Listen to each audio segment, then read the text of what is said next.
Eru Kapa-Kingi, the face of the Hīkoi, the face of Toitū Te Tiriti movement. But as he says so humbly, it's, he's only a part of it. How you feeling, bro? Mixture of so many feelings right now, but proud to be Māori. A real calming influence, and I've said it before, where it's humble but powerful, but there's so much mana there. When it has to come out, when he has to stand up, he does. Our whānau are struggling, you know, Dave, we all know how rough it is for many of our whānau out on these streets, and it's like we're under a duty to change that.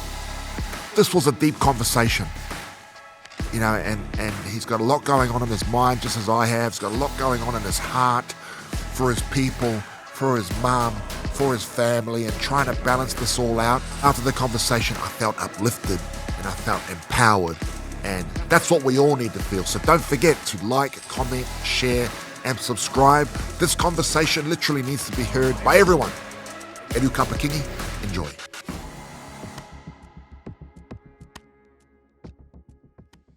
Eru, brother, thank you so much for coming on, man. It's awesome to be able to sit down and have this kōrero with you. You're a natural leader. Well, I should ask you if it comes naturally. I was speaking to my father about you just yesterday, and it's, when I look at where our people are, we need a strong leader, all strong leaders, but that are all, on the same waka. Do you know what I mean? Yeah, bro. Like, with your Toitū movement, and, with the activations that, that you guys have done, that we've all been a part of, you see the power of, when we're all rowing together, you can see the power, and it's like, I feel like we could really capture that momentum, and going into any election, and then getting to a point where it doesn't even matter what government's in. Thanks. Yeah. What's your thoughts on that? Yeah, bro. That was probably the biggest lesson for me during our Hīkoi o Te Tiriti last year. Our march for Te Tiriti o Waitangi was really like that whole event just exposed to me and to ourselves our power, and the power that really probably most of us weren't even aware of. But just sheer numbers, bro. And the numbers is one thing, but even just the energy, the wairua of the whole kaupapa, and how overwhelmingly positive it was. And that's why I think is the most beautiful thing about our people, is that even through the most tough times, we can still be our beautiful, empowering selves. And that was the meanest thing about the Hīkoi for me, like seeing our kids, seeing our older people kaumātua as well.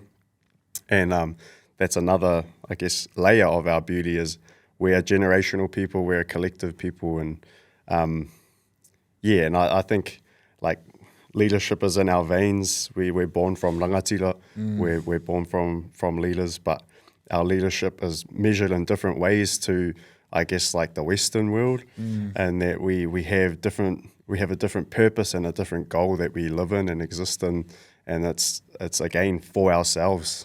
Yeah, it's interesting. Yeah, there was a lady that come up to me, going through a tough time, and I often use what she said to me, because it's, she says, "Dave, I come from a long line of nothing," and too often, so many of us, especially our rangatei, born into struggle, we think that. I do. But we actually come from greatness, eh? Yeah, bro, most definitely. And that's a big part of our healing as a people, is actually just reclaiming our history, our whakapapa, and who we came from. Because many of us probably don't even know beyond our grandparents, probably because the system has taken away from us that knowledge and that power for a reason. So then we think that we come from nothing, and we think that we are nothing. But as soon as we start to kind of claw back and go further back to our ancestors and the types of people that they were, all the way back to Hawaii, beyond 1,000 years ago, across the Pacific, then we start to see, holy, we come from greatness. We come from leaders. We come from navigators, the best navigators to ever live. Yeah. We come from dreamers, but also doers. And our ancestors were the first people, humans, to discover this land, and the first people to travel across the biggest ocean in the world. And if that isn't enough to tell you that you're a leader, that you're a rangatira, that you're powerful, then I don't know what will, really. Yeah, geez, when you think about all of that, you go, far out, that is epic, eh? Yeah. You know, not many people can claim that. Yeah, exactly, bro. Yeah, and that's why I think, like, when I run wānanga with rangatahi, and I kind of set out just that what is a pretty basic sequence of events of how our tupuna arrived here and how they connected themselves to the land and became tangata whenua in that process over generations. It's like this light bulb māramatanga moment when they realise, holy, that was my tupuna, and I deliberately tell them that was your ancestor that did that. Yeah. And when they feel connected to the story, then that's like an empowering thing. And my purpose, or one of my purposes and my dreams, is to have that be just a normal, like, dinner table conversation for most of our people, because it's not really at this point. Yeah. But we can change that. Yeah. And you just, speaking of that wānanga, you just did one with Grace, right, with the rangatahi there. Yeah. So what does this cover, Bo? So just quickly in a nutshell, what do you cover when you're speaking with these guys? I kind of frame it as te whakapapa o te rangatiratanga, or literally the genealogy of our power, of our mana, of our rangatiratanga. And it pretty much is like a highlight reel from Hawaii to today, talking about how our tupuna travelled here about 1,000 years ago, the first to do so, and how they connected themselves to this whenua, and in that process became tangata whenua, and how we lived here for generations, hundreds and hundreds of years, with our own ways of living, with our own protocols, with our own laws, with our own religions, with our own views of the world. And we were a thriving people. And one of the stories that I always tell as well is of one of the first tupuna Māori to travel to London in the kind of late 1700s. His name was Te Pahi, and he was from Ngāpuhi. And one of his first observations when he went to London, for the first time in his whole life, he saw poverty. And what that tells us about Te Pahi in his world, while what this place looked like before colonisation really took hold, it was a place where poverty didn't exist, right? If leaders like Te Pahi had never seen poverty before, then that would suggest to us that this was a place where everyone got a feed, everyone thrived, and everyone was healthy. Te reo Māori would have been the only reo that you could hear on these lands. The environment would have been thriving. You could go for a fish anywhere and get a mean kai. And so that picture of like what Aotearoa would have looked like is important, because I think that's what it can look like if we go back, if we reclaim and if we reimagine our reality as not only as tangata whenua, but all peoples that live here in Aotearoa. You think it's possible? For sure. I think the thing that will hold us back is always belief in ourselves. And I think part and parcel, the struggle with belief, I think, can be fear of the unknown for Māori and also non-Māori as well in Aotearoa, and the fear of change, because it's different to what we're familiar with right now.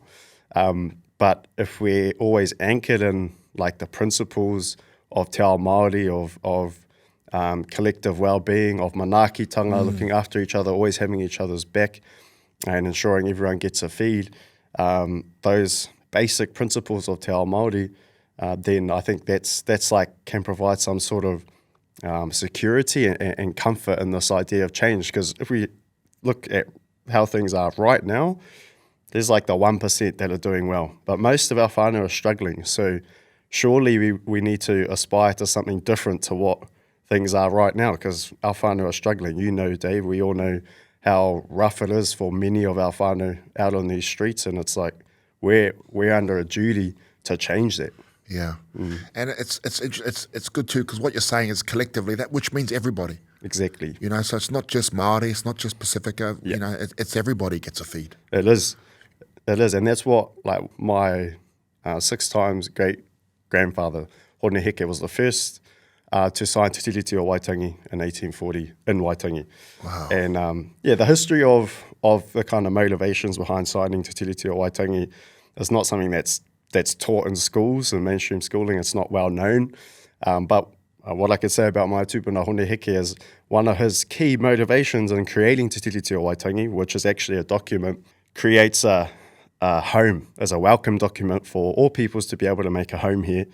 What his ultimate vision and dream was to have a space or whenua where everyone can mutually benefit and thrive, where technologies from the outer world could come here and we could use those, and we could also use our own knowledge to teach to foreign peoples coming here, and we could all benefit from each other's baskets of knowledge, and therefore kind of live our best lives on this whenua. And even though my ancestor eventually ended up starting one of the first wars against the crown in the 1840s and 50s, his beef, I guess, was never with the settler people. He was always very open to settler English communities and the people, but the government power structures of the time that still exist today, that's where his beef was. To be honest, that's my mindset right now as well, that it's not as if I'm anti-Pākehā, and I never would be, but I'm anti a corrupt system that actually Te Tiriti never paved the way for. Yeah. Jeez, what lineage, bro? Gee, What bro. the heck? That's mean. Oh, me, oh, yeah. Bro, when did things start going wrong? When did the Crown start going back on what was agreed to? Pretty much immediately after. And there was actually never a moment when the Crown was fully committed to the words of Te Tiriti o Waitangi, different to the words of the treaty, this document written in English, which was a draft document that was never finalised. And that was the document that said that basically our ancestors gave away all of their mana to the British Crown for free, which in the context of 1840 is ridiculous. There were 80,000 Māori living in Aotearoa at the time and only 2,000 settlers. And most of those settlers were in Wellington, so they didn't even have a presence in the north, which is where Te Tiriti o Waitangi was created. But Hobson came over here with the intention to take everything, take the land, take the political power, sovereignty, but he was never honest about that with the ancestors of the north who first kind of created Te Tiriti o Waitangi. You also got to acknowledge that 5 years before Te Tiriti o Waitangi, those same ancestors created this thing called Hīkoi, which was the Declaration of Sovereignty, which basically was them saying to the world that we are exclusively the rangatira of this whenua, that we are the sovereigns of this land, and also he whenua rangatira, meaning that the land is sovereign and this is a land of peace and leadership. So that's what happened in 1835. But pretty much directly after the signing of Te Tiriti o Waitangi in 1840, Hobson, who was the representative of the Queen of England, and his cronies started doing terrible things that were inconsistent with Te Tiriti o Waitangi. And a major turning point was in 1842, when the first Māori life was taken by this British legal system. And his name was Maketu Whare Tōtara, and he was hung on Queen Street in 1842, executed, publicly executed. And that's when a lot of tupuna in the north realised that, okay, what we thought we were committing to in 1840 is not the intention of these people. Man, you know, and I mean, this is fact. And if this is just taught, you know, because we just need an understanding. I mean, I don't have an understanding of it. You know, so it's man, it's just crazy. It is crazy, right? But it also makes a lot of sense that it hasn't been taught, right? Because if you're in power, and the reason why you're in power is because of all of these lies and this dishonesty and unfaithful behavior, then it's convenient for those lies for people to keep thinking that those lies are truth. And that's why the education system is the way that it is, because it becomes really inconvenient when everyone starts questioning the source of this system's power and whether it's legitimate or not. And when you start to draw those lines together, you'll start to realize quite quickly that it's not. Yeah. And that's what you guys are doing. Yeah. Trying to, bro. Yeah. Trying to in a way that isn't like scary and isn't like excluding people. It doesn't make people feel excluded or feel like we're trying to stage a revolution to take over all of Aotearoa. Yeah. It's really about just realigning and recalibrating the system with what was intended in 1840, which isn't a crazy reality. It's doable and it's possible, but again, people fear change, and we're trying to undo that fear and trying to create this picture, this vision, this reality where everyone can thrive. Yeah. That's what we need, man. Hard out, bro.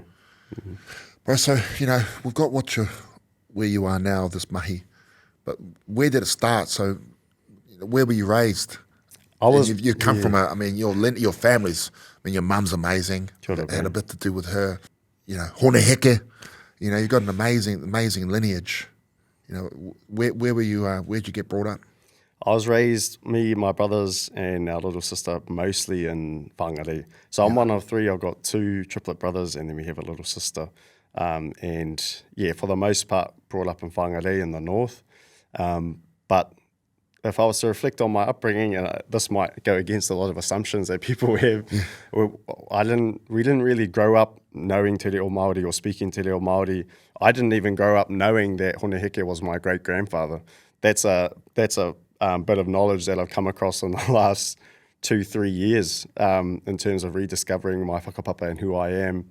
And yeah, me and my whānau have been on a journey of reclaiming for the last decade or so. But our upbringing in Whangarei, for the most part, bro, like we were pretty ashamed of being Māori, actually. Really? And it's not something that we hard out like celebrated or promoted, nowhere near the same as we do today, really. And it's quite a norm for us now, and for my kids and my nieces as well. It's like day and night, bro, the difference in terms of how things were for us not even that long ago as a whānau, and how things are for us now. But grateful that we've got into this place where actually my whole whānau now, we all have moko kanohi, and we're all proud of that. And but yeah, conscious that if you were to ask us about 10 years ago whether this would be a reality for our whānau now, we would probably say definitely not, just because of where we were at. And that's where a lot of whānau are at. Bro. And what changed, bro? Yeah, because you're right. I would never have thought that. What changed that makes you go down this road? A range of factors, bro. I think so. We went to a mainstream school for the most part, and it's easier in that sort of setting to just be Pākehā, really speak Pākehā, not do anything to sort of upset the system, and that's how things were sort of all the way through high school. And we ended up going to a very Pākehā high school as well. We learned a lot, but it was, the cost of that was our identity. And the big switch actually for my brothers and I was when we went to university in Wellington, and for the first time saw other Māori who were really repping the fact that they were Māori. And my brothers and I were like pretty taken aback. And I don't know if Whangarei is a pretty small town, a lot of Māori that live there, but also a lot of racist Pākehās that live there. And probably just that sort of environment wasn't conducive to being Māori. But I don't know, Wellington, a little bit more woke, Māori from all over the motu as well. And we saw them celebrating being Māori, singing Māori, speaking Māori, doing haka, and they were pretty cool too. And it was having those role models, those sorts of like idols to look up to. That was a big shift for us mentally. And then that went hand in hand with us like finally committing to basically relearn our reo, because we went to kohanga for a little bit and spoke like really early on, like in our formative years, knew how to speak Māori, but then didn't go back to te reo for ages until university pretty much. So that journey as well played a massive part in us kind of not only seeing who we are, but loving who we are as well. Yeah. I mean, when you see where you're at now, what did you study at uni? I studied law in te reo Māori. Wow. Yeah. My brother Tipene studied accounting, Hemi studied psychology, but we all did te reo together. That was the one class that we were all together with, which was, I was lucky to have them through that as well. Yeah. I mean, if you think of people on the right, like the extreme right, they'd watch the side, he's been radicalised. Yeah. You know, but then when you hear what you're saying, it's not radical at all. That's right, Brian. I think like our existence has been like dubbed radical, right? Our existence is radicalised. It's not really what we're thinking, what we're saying. Yeah. It's just the fact that we are who we are, because the way that we are goes against the system to people who exist on that kind of right end of the political spectrum. Yeah, bro. It's interesting because people always, when I was getting involved in the Hīkoi and different stuff with the Pāti Māori, and my mates on the right go, "Oh, Dave, you're being radicalised. Be careful." I said, "Well, fuck, you didn't say anything when I was having to go at Labour." Yeah. It's interesting, eh? Hard out, You man. know, like I'm not we're not being radical. We're just saying what's happening. We're just saying the bro. truth. Speaking our truth, bro. That's the thing. And like, if you really think about it, if we're the protectors of the truth behind Te Tiriti o Waitangi and what it actually intended and what our tupuna were envisioning at that time, it's actually the system that these right-wing and left-wing politicians exist in that's radical. That's the thing that is against the truth, like that. So really what Te Tiriti o Waitangi, what that created, that's meant to be the norm, right? And so a government, Te Tiriti o Waitangi, said yes to a government to control settlers who live here, not Māori people, right? What we have right now is a system that controls everyone, including Māori people. So it's actually the system that's radical. It's actually the system that goes against what was originally intended in Te Tiriti o Waitangi. The difference is now we've been made a minority on our own whenua. And that's, again, because of the wars against the Crown, diseases that were brought here by settlers that decimated our people. And then hand in hand with that, shitty health systems or no health systems. And thousands of our people died in the 1800s. And it's only now that our population is really starting to thrive again. But that history is real. Yeah, man. When did you really start getting involved in this activism? You know, this rise has been quite fast, eh? Yeah. You know, being the face of the Toitū Te Tiriti and the Hīkoi, and you know, you're everywhere now. Yeah, it seems like it, right? Funny, like after studying in Wellington, got my degree, passed the bar and all that. And then I was working at the High Court for a bit. So I was a judge's clerk, which like involves a bit of research. And then after that, I worked at a corporate firm, one of the biggest firms in New Zealand for a little while as well. I was a junior solicitor. And both of those roles was like every day we're basically like suit and tie. And yeah, very much working within the system and probably the most unradical lines of work that I could be doing, right? They're really embedded right in the system. And I learned a lot, but polar opposites to the kind of roles that I'm filling out now. And it kind of went, so I shifted out because I just wasn't feeling right. And I suppose I was in those roles because for a little while I was just trying to figure out like who I was and what my purpose is and what felt right. And so I kind of went through those things and I was like, I don't think that's it. And I was just kind of searching. But what I always have felt passionate about is politics. And maybe passionate's the wrong word, but I feel that it's important to take part in. And I've always had like a hunger for justice. And I think that political matters like coincide with that. When I say politics as well, I don't just mean what happens in Wellington, because that's a very limited view of politics. Politics really is the people. And so like people power politics is like my thing, I guess. And mum stepping into her role with Te Pāti Māori, I've always supported my mum and had her back. And that's been a whānau journey too, I guess, in terms of the growth of our involvement in Māori politics kind of on a larger scale. And then it all just converged, I guess, in this moment where all of this bullshit has been happening for pretty much since this current government got in, and then this big energy amongst our people to do something about it. And Toitū Te Tiriti was growing as a platform, as a movement, and then the timing of it, I think, it was real wairua timing, right? Like spiritual kind of divine intervention, one might call it, and the role opened up, the event, the moment kind of presented itself, and then the Hīkoi happened. But that wasn't because of me. It wasn't because of like a handful of people who kind of managed Toitū as a kaupapa, but because of us and because our belief in ourselves to do something and to seek justice for our rights as protected in Te Tiriti o Waitangi. Yeah. Man, it was amazing, bro. And down in Wellington, we only decided late so we drove down so we could experience it. But literally, we were at work in Manuka. I said, man, we're off. Let's go. We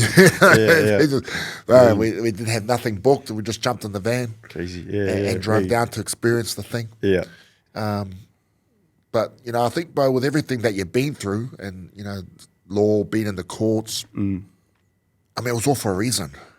Yeah, I suppose so. Yeah. You know, because you understand both sides, and then you're the perfect person for this role, because you can speak both sides. Do you know, you can't, no one can get around you. I listened to your interviews on ZB and all the, yes, I listened to ZB, forgive me.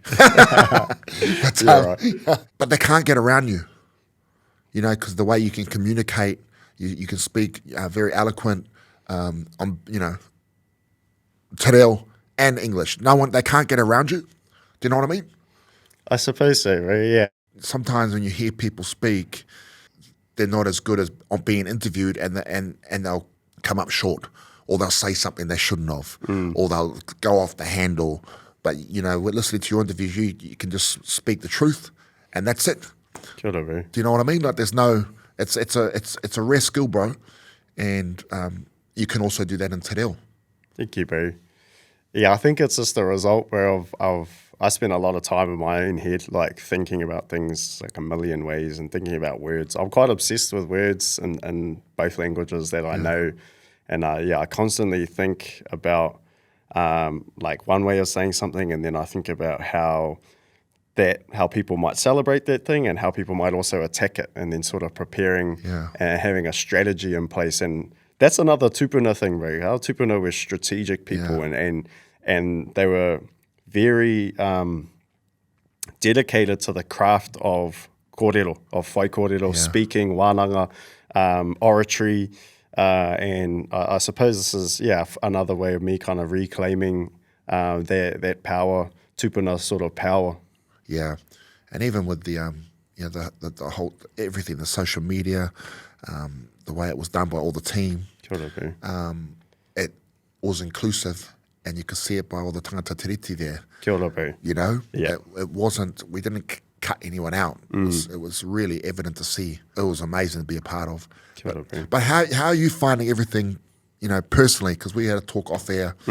People see, like, they see you in the news or see on social media. Same with us, and they think, man, that looks cool. Hey, you know, it must be cool to stand up the front of all those, but it's it does come at a cost. But you know, when you're a servant leader, when you're helping others, how are you coping with it all? Yeah, it's a daily debate, bro, in my head, daily struggle even some days to balance. And some days I get a good balance, some days I definitely don't. But the Hīkoi in itself was like, there was about 2 weeks like away from home, away from my darling, away from my baby boy, which was tough, but like that doesn't even include the months of preparation before, where I was at home, but really I wasn't at home, you know, because I was just living on my computer. There was one day where I must have had like 20 zuis on my computer. Like I was up early in the morning, went to bed like 10, 11 o'clock, and I was basically just back-to-back zuis, doing all the logistics, organising for the Hīkoi and having meetings with our strategy team. And that was months. And then even when I wasn't in zuis, it's hard to be present with your whānau when you're exhausted. So even though I was physically present at home, like I wasn't really there. And those are, you know, that's my son at that point was, he was about 8 months. And yeah, that's time I'll never get back in those formative years. And I won't say that I regret it, because in the bigger scheme of things, it's for my son, because I'm trying to change the world so then he can grow up in a setting that embraces who he is, and in a world that loves who he is, and so he can love himself. And but it's such a difficult balance, because then it's like, what's the point in me doing all this stuff when my son grows up and then he doesn't even know who I am? You know, I'm like a stranger to him, which is something I've seen with a lot of like the older generation leadership in Te Ao Māori, in the Māori world. There's a lot of men who kind of put themselves out there in the grand lights, and the world loves them, and then they go home and they have broken relationships with their children, and I don't want that at all. And yeah, it's a difficult balance, but I think it's just like training, bro, you know, like you got to be on it every day. And yeah, just keep the wellness of my whānau front of mind as well, not just the wellness of Te Iwi Māori or Aotearoa generally. Yeah, bro, I feel you, man. It's It's a thought I always have as well, bro. It's I've gotten better at it, but I'm still not good at it. Yeah, bro. You know, it's like and I always remember a moment where, you know, it was through the food bank side of things was ramping up, COVID, and you know, we're just gone. Like, you know, leave, kids are asleep, come home, kids are asleep, and people ask me, "What's your why?" I said, "My children." I said, "Well," then I think, man, I'm doing all this mahi, hoping that my family will still be there. What if one day they're not? That was something I had to really think of. I was going, man, if I'm doing this for my kids, but I'm not seeing my kids, you know, then when I get home, like you said, you get home and you've given the best of yourself to everyone else, and your family are getting the worst of you, the tired you. Yeah. It's a hard one to get around, eh? It is, bro. And another thing I've found that's kind of like added to the problem, I guess, is that I've really struggled to find, and this is, I'm not trying to be a hater towards anyone or throw any shade or anything, but it just is what it is. I've really struggled to find older tāne Māori mentors to help me through these exact things for a number of reasons. I think, like, if I look at the older gen of, like, my sort of mum's generation and all of my uncles sort of in that generation, like, they struggled to be emotionally available, right? And kind of mentorship, particularly from an older to a younger, like, that requires being emotionally available. And so I think that this all goes hand in hand with, like, male struggles to talk about their feelings, to talk about the stuff that we're going through that's really hard, and then trying to think about, like, ways to hold space and support. And I'm not saying this to just complain, like, it's made me conscious to be like, oh, if I'm feeling this now, and then, I don't know, let's say 10, 20 years down the track, like, if I see a little homie who's on, like, his journey, and I feel like I'm seeing a repetition of the stuff that I went through, then I got to help him, you know, and I want to change this narrative of, like, every man for himself, you know, because it's bullshit, bro, and it's damaging. And that's how we get broken boys, broken men, and broken families, because everyone's too tough to talk about the shit they're going through. It's and it ends up effing everyone up. Yeah, you're right, bro. It's one of the things, you know, we always talk about, you know, in our group, and when I talk to different speeches and even to BBMs, but, you know, it's not a sign of weakness to be vulnerable. Straight up.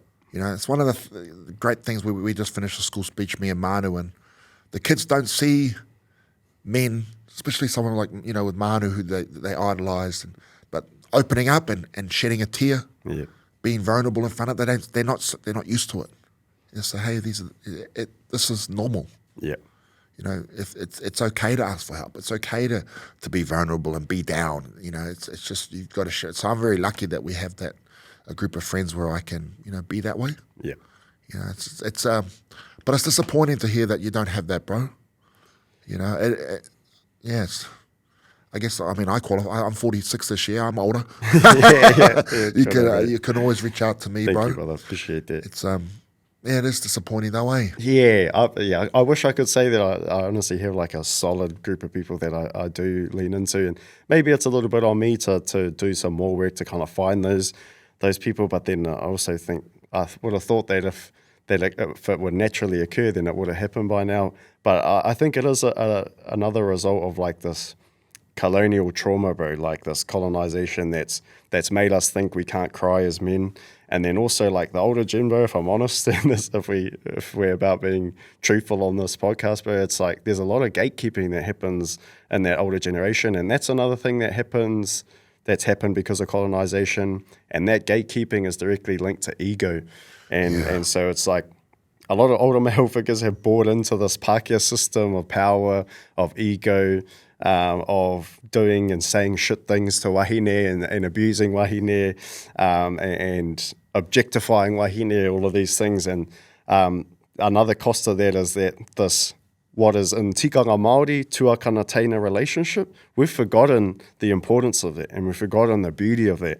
And I suppose it's on my generation who are, I guess, making it more normal to speak te reo Māori, to reclaim those things as well, like our protocols, our ways of life, which are just as important as our language. Yeah.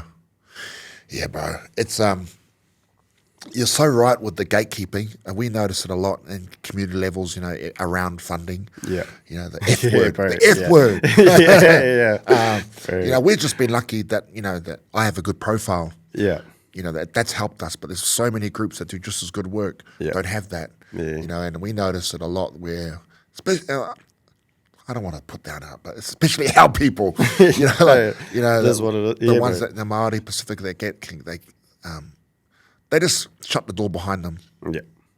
That's why we always, bro, one of my main roles of being in BBM is making sure we don't turn into them. Yeah. Because if you don't actively try not to become a bureaucratic mess, or you will become one. Exactly, right. It's easy. You see it like groups that start in community level. They get so big, they get big contracts, and they've just forgotten. They're up here now, and they've just forgotten what it's down here. Yeah. Yeah, bro. And that's in this day and age, and in this system that we exist in, that is the easy option, right? Is to just accept things for what they are.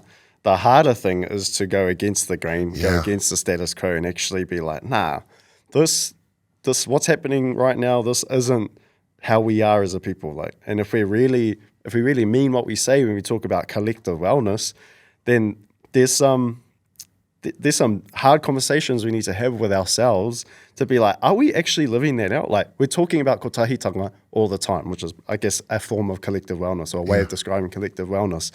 But like behind closed doors, are you living that out? Are you practicing that? Yeah. Are you being tūturu, pono, real about all this? And if we see ourselves as the changed generation, then we have to be super critical of ourselves and ask, man, where are we at? Where is my head at? Where is my heart at? Am I in the kaupapa or not? For my people, or am I in this for myself? Yeah. Yeah, 100%. It's like you say, egos. Yeah, it's like whenever I make a decision, I always base it around how it will affect the people we serve. Yeah. That's why I've never gone into politics, because the group that I serve, which is a big community, it's not ready for me to step away from. Yeah. You know what I mean? Yeah, I know 1,000% what you mean, Brian. Going back to that historical account around the tupuna Te Pahi who went to London, and for the first time in his life he saw poverty. The other observation that he made, not only could he not believe his eyes in seeing people that were homeless and had nowhere to live, but at the same time he was seeing people living in castles that were calling themselves leaders, right? Kings, queens, whatever, the head of the system. And then that he was even further taken aback and thinking, wow, first of all, what kind of leader lets their people suffer like this? Yes. Right? And so to me, the biggest lesson in that part of his account is how we measure leadership. And we measure leadership power, being a rangatira, through our ability to provide for all of our people. Yeah. It's not measured by how much money you have in your bank, how flash your house is, or what kind of car you drive, or what profession you might have, or status, but it's literally measured by your strength to feed the people who live in your sphere of influence, who live on your marae, in your pa. If you're not feeding your people, then you're doing a shit job as a leader. Yeah, 100%. And to me, that's basic. That's common Māori sense, I think. And we've forgotten that very basic way of measuring whether we're doing good or not. And again, I think people have forgotten that because it's convenient, because it's actually hard to do that. But it's the hard that we choose for a better Aotearoa. Yeah, bro, it's spot on. And I even relate that to exercise. Like, we were doing, I had someone, Jay Webb from Clothing, he came to train with us. Sure. And I talked to the team after, said, I don't care how many burpees you can do. It does not impress me. How many burpees can you do, and how many people can you encourage and drag along with you? Yeah, very hard. You know what I mean? That's what it's beautiful. about. Yeah. That's like, it's not like, it doesn't impress me how many laps you can do. It's how many people can you bring with you? How many people can you help level up? Yeah. That's what it's about. Hard out, bro. Always. And it's like, that's the beauty of being Māori, is that we don't exist. I don't exist as Eru by myself. You don't exist as Dave by yourself. The reason why we're Māori is because of each other. Because we see each other as whanaunga, as Māori, and then we have this unspoken agreement, in theory, that we'll always have each other's back and that we'll always bring each other along on the journey. And if your bro's struggling, if your teina's struggling, then you got to be like, bro, I got your back. Sis, I got your back. That's us. Yeah. And it's that collective thriving mentality. That's what makes us who we are. It's actually not about whether you can speak Māori. That helps. I've been on that journey and it's helped me a lot. But the very core of being Māori to me, bro, is having each other's backs. Yeah. Yeah. And bro, and, you know, I'm nowhere, like, you know, I'm at the very start of my journey in terms of I haven't even started yet. But what we've created in BBM is exactly that. It's a marae. It's a village. Yeah. It's like where from the very start is I'm there for you. You need food, I got you. You need some money, I got you. Whatever it is, we'll do all we can to help you. And that's being Māori. Straight up, bro. And our rangatiratanga exists in communities. It doesn't exist in Wellington, it never has. But all of these communities, BBM and kaupapa, that are all genuinely creating space for everyone to thrive all over the motu, which usually are in like pockets, either in urban centres or out in rural communities as well. That's actually where our rangatiratanga lives. Yeah. And we're already doing a lot in terms of this big picture of change that we talked about right at the start. But imagine if we kind of connected the power of all of these things. That's what we need to do. Yeah, exactly, bro. It's easier said than done, but I think with the right people, it's man, once that happens, whew. Yeah, bro. But when you, I know you just, you know, with your thoughts on where your family are, but have you thought about when you getting into politics, being down, because I get asked all the time too. Yeah, yeah, man. Yeah, and I know you get asked all the time, and you think, the way I think about it is like, you know, we're out here and we're throwing rocks at the glass house. Every now and then we get a win and we smash a window. Yeah. But what if we were in there and we just built our own table, and then we invited who we wanted there. Yeah. Yeah, exactly, bro. Or even just our own whare altogether, our own structure altogether. And what's your thoughts on it? I mean, I know you would have been asked. Yeah, not at this stage of my life, bro. Nah, I can't travel back and forth from Wellington and spend that much time away from my whānau. But also, I just feel like I'm where I need to be right now in terms of building this movement. And because I think a lot of people think that politics in Wellington is like the start and end of the kaupapa, but it's not. It's a very important mahi to defend and reduce the harm caused to our people. And that's also why we need to vote and enroll to vote and participate in that way. But there's another big part of the picture, which is actually creating a system that is a transformed reality. And then and that's already happening in a lot of ways in our communities. And then the other vital part of the picture is connecting or creating like a pathway or a bridge from this current basically struggle for a lot of our people into this future of living our best Māori lives, living our best Aotearoa lives. And I feel like it's oversubscribed in Wellington at the moment, and there are plenty of people that can go in and do that, but there's not a lot of people doing that connecting work. And that's why I feel like I'm in the right spot right now. Yeah, bro. Yeah. Yeah, our people need hope, and especially our tamariki, our rangataigi. Hard, you know, I was at a school, and I talked about, you know, what I've been able to achieve and what I have through what we're doing. You know, and I talked about having a house. I said, can I come stay at your house? I said, you can have your own one. Why not? Yeah. Why can't you have your own one? Hāleo. You know, like a lot of our were never thinking, even last night at the gym, I went in, a young mum was in there training, and the kids were there just sitting waiting, and then I turned up and I got a V8, nice car, and they go, man, is that your car? You know, how much does that cost? And I said, one day you can have one too. So you just got to work hard, you know, just giving them that belief, Yeah. you know, which has been stripped from them. Hāleo. Yeah, bro. Definitely. And just, that's that rangatira self-talk, of like, you are enough, you're powerful, the only thing stopping you is you. Really, yeah. But where to from here? Where to next with you, your whānau, the movement?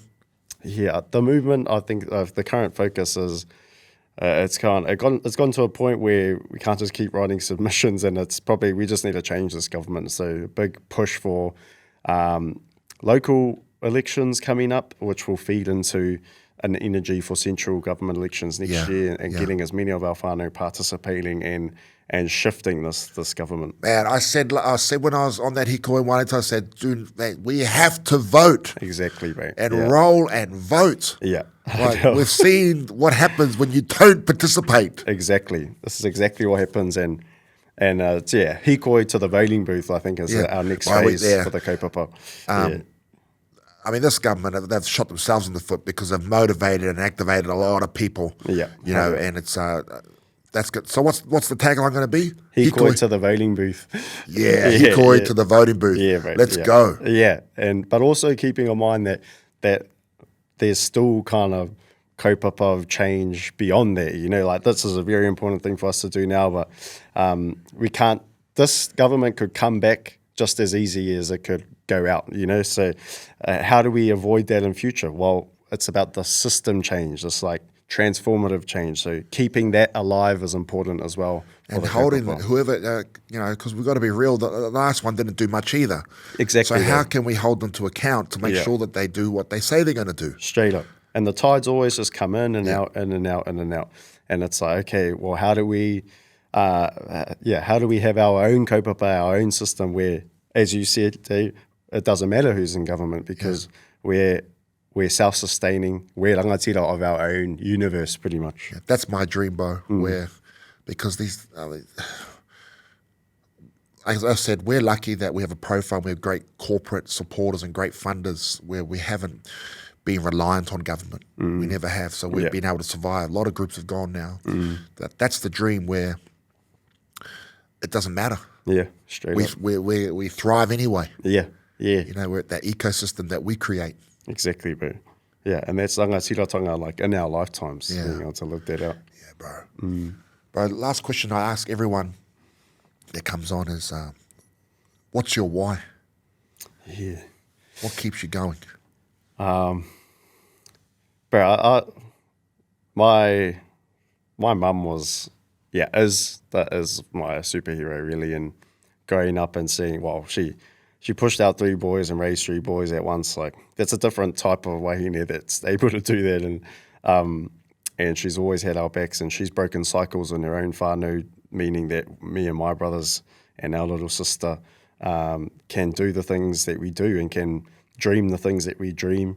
And so, my mum is my why in terms of trying to replicate her work rate. People say that, look at me and say, bro, you're a bit of a mahi dog. I'm like, hey, well, you should see my mum. She makes me look lazy, always has. And so, I guess holding her legacy and that feeling as well to my baby boy and babies on the way, and just creating a world where whānau Māori can fully embrace themselves and love themselves, and always be able to kind of embrace their power within. I believe that every Māori has a rangatira that lives inside them, and a lot of these rangatira that live inside of us have been dormant, have been asleep for a while, and there will come a day when every single rangatira in every single one of us, there'll be a massive awakening, and that's my why, my purpose, and my dream. That's amazing, bro. Your mum is amazing. Whenever I see her, I saw her on a plane last week, I think, and I've seen her at different events, and you know, she just has just love. You know what I mean? Yeah, bro. Like when you, and then like when I saw her on the plane, I was stressed, and I was like, oh man. But I felt, I felt it was weird, bro. After just a little talk as she walked past me, I felt like a bit more at ease. Yeah, bro. Is that weird? Is that no, feeling? It's not weird, bro. Like that's her superpower, bro. Is aloha, and that's what she's always taught me and continues to show me all the time. And it's like, man, I'm 29, and my mum's still got home yesterday and she was folding my washing and then, you know, all of that stuff. Like mums all around the world, bro. Like just superhuman beings. Yeah, she just tapped me on the shoulder. Yeah. And I was feeling stressed, and then after that, I was, Yeah, bro. oh, good. I'm all good. yeah, bro. Yeah, I fully get it. For sure, man. Brother, thank you so much, man. Thank you, It's been a real honour to sit down and kōrero with you, and I learned so much. And bro, look after yourself. Thank you, bro. Because we need too. you. We need you right where you are. Thank you, brother. Awesome. Much Appreciate love, it. Tēnā tātou.